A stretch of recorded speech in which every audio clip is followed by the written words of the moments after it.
Hi beautiful souls, it's Tan back here again today with you on this Astrology Human Design Jinkies channel with a synastry video. And today we're going to be talking about when one person's Venus is in a square to another person's Pluto in the synastry chart overlay. So if you would like to get a synastry reading to see your chemistry, your soul connections with another person, then do visit my website, links in the description box below as well as in the comment section, and I'd be happy to do a synastry reading for you. So Venus square Pluto in synastry chart overlay. Venus is a planet that represents our self-worth, our values, what we're willing to give in terms of our affection. And Pluto is the planet that is all about the subconscious, the things that we hide and we repress within ourselves, that we need to have it, we will have it awakened by another person, and it's this compulsive need to get something from another person to fulfill things that we don't know how to get within ourselves. But Pluto also rules enlightenment as well. I forgot to mention that in my Venus conjunct Pluto video, but yes, Pluto rules enlightenment and our ability to let go at the end of the day. So when you have Venus in a square to Pluto, there's going to be a lot of sexual tension that exists between two people, and you want to keep Pluto's orbs in a square like 5 degrees maximum, I would say, or even 4 degrees maximum, because Pluto is a generational planet. So when you have this one, the square is an aspect of tension. It's going to be very subtle. It's not very clear to both people what they're trying to do here. It's not clear to the Venus person what the Pluto person actually wants to get from them. And it's not very clear to the Pluto person what the Venus person is willing to give and not willing to give and where their self-worth lies. That's why it's causing a lot of tension. So they're trying to figure each other out. When you have this with somebody, you're trying to figure each other out, but you're not directly communicating, and you cannot directly see because of the style of the other person may not be obvious to you in terms of how they go about doing it and the way that you're talking and communicating. So it can take a bit of time, and it can be a sticky placement because it bleeds in over the course of months or years while we're still trying to figure out what the other person wants. So what the Pluto person wants from the Venus person gets a sense through the style of the Pluto, right?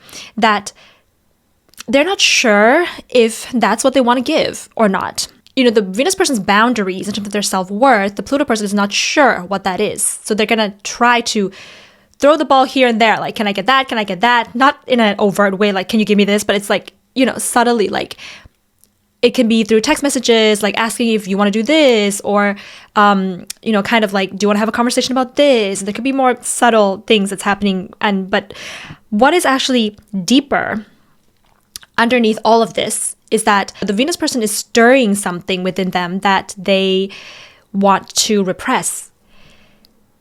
Desires. The Venus person can feel very alluring to the Pluto person, and the Venus person is awakening within the Pluto person some of their sexual desires or some of their sensual desires, taboo things that they may have been unable to activate in their life. And the Venus person is drawn to the Pluto person and can sense that the Pluto person has something very alluring, very sexual there that they want to explore further with. But at the same time, the Venus person is getting their self-esteem boost from the Pluto person. This is how it always exists with Venus-Pluto. The Venus person is getting the attention of the Pluto person. It's getting this feeling of this Pluto person is obsessed with me, or they're thinking about me. And so the self-esteem of the Venus person is getting boosted. But this is a subtle one. It's not very obvious. It's more like we're reading between the lines, but yet we're sensing that. So the Venus person, of course, is working through some kind of self-worth healing. That's at the bottom of all of this.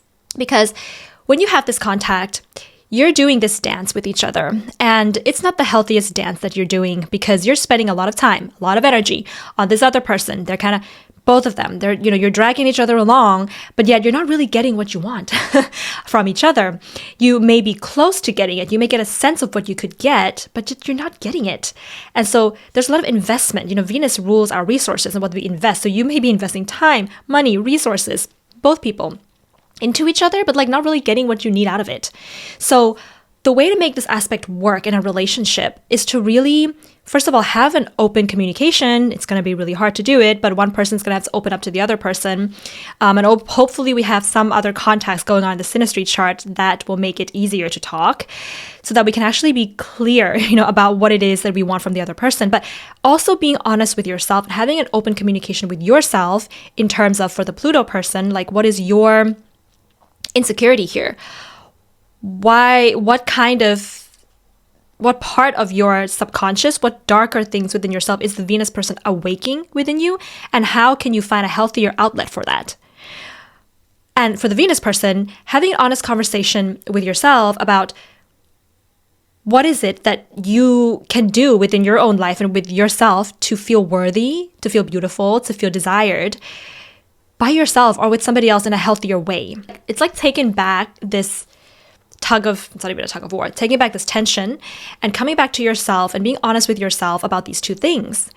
And then if you still want to be together with this other person, you can then have an open communication about this new self-discovery that you've made about yourself, right? This awakening to these two parts of yourself and have a conversation about that. And then you will get to know the other person, whether they are able to meet you there or not, whether this can become cooperative or not. And this is true intimacy.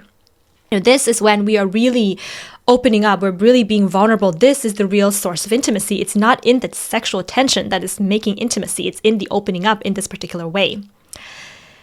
And, you can have Pluto square Venus with different kinds of people in your life. It can be romantic, but it can also be like a sibling or a friend. And depending on the social context and the way this lands in society, it will manifest differently, right? It may not always be sexual, depending on like what is the relationship that you're having with the other person. But this is the main theme.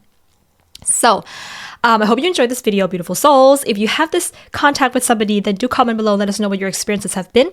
And if you would like to get a reading to explore further your passionate relationship with somebody else, then please check out my website. I'll leave it in the description box below and in the comment section, and you can book a reading with me there. And yeah, sending you guys so much love today. Bye.